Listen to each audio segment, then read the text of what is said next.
Yun guys, luto na yung ano natin, kupra natin. Ayan, naka ano lang kami, isang sako. Kunti lang kasi yung guys. Sa susunod nitong harvest, marami-rami na to. Yung mga tambak kasi natin do sa ano, pinagkukuha. Kaya ito lang yung ano natin. Yung do sa malayo na ano natin. Sa Nyugan.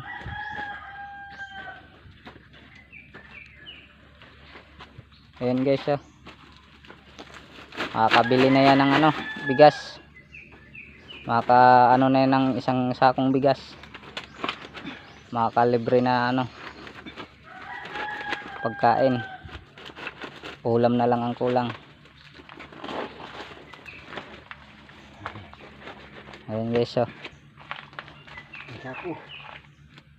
Isang sako lang guys.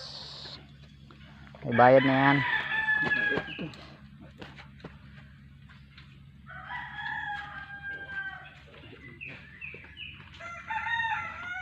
Ayan si Papa. Tatahiin na to ni Papa. Inaantay lang namin yung ano, yung magkakarga nito.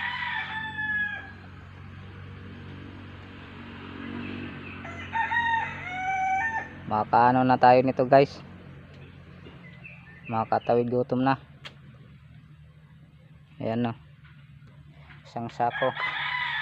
Pids kung tawagin dito sa amin.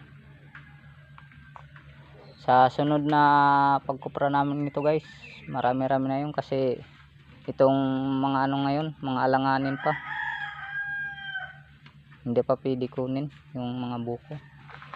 Ay, yung mga nyug. Kaya ito lang yung ano namin.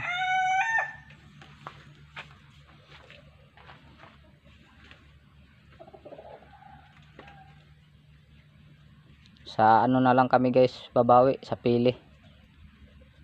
Ayan si Papa. Pag harvest naman ang pili sa ano, May, June. Doon naman kami mag-harvest ng pili. Yung sa kupra naman ano, pang ano lang to namin. Pang bili ng bigas. Pang bigas lang tong kinukupra namin. Okay na to. Ayan guys, oh. Makakatawid gutom na yan guys.